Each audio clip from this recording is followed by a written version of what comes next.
Hey, what's happening? Andy here with the Sports Card Life. Thanks for joining me. And this video is actually a response video to Chris with the channel Modern Vintage Collector. Really cool channel. Check it out if you haven't already had the chance to do so.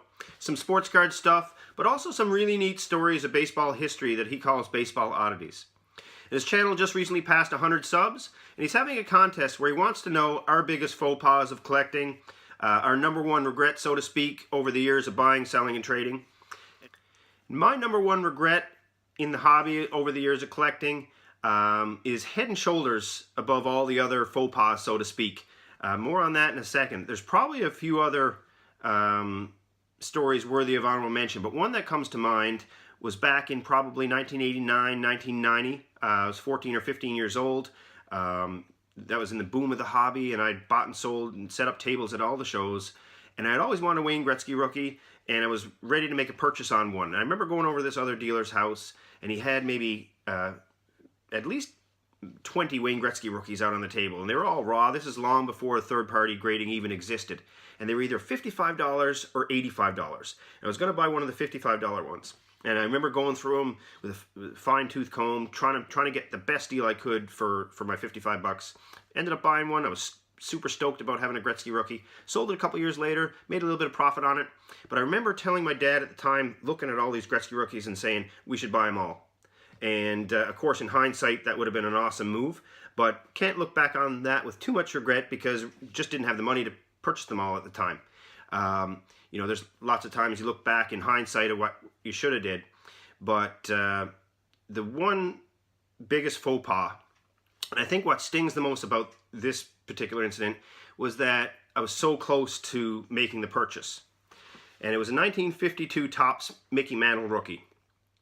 And this card was graded a PSA 3.5, and the seller was asking $9,900 for this 52 Topps Mantle. And I recall this was back at the end of 2011 because the exchange rate at the time, the Canadian dollar, was actually slightly higher than the American dollar. It was at about $1.02 when I was looking at maybe buying this card. And at first I had to message the seller because the listing said sell to the States only. So I said, if I'm willing to pay the extra duty and shipping and insurances on this card, would you be willing to sell it to me? And he said, yeah, that sounds great. You can go ahead and make an offer. So then I remember calling my fiance at the time into my office. Normally when it comes to sports cards and buying and stuff, do all that on my own. But where this was more expensive and we were living together, I figure I should let her know what I'm doing. So I said, just come in my office for a second. I'm looking at buying this baseball card.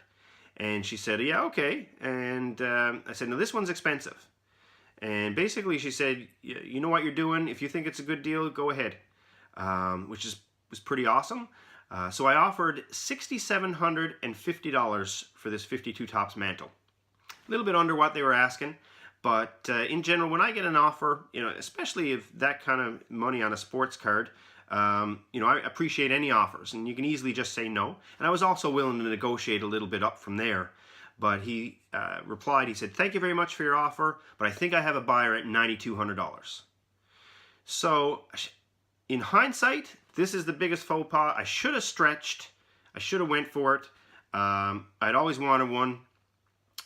In today's market, and I think one just recently sold for about $37,000 or $50,000, approximately $50,000 Canadian.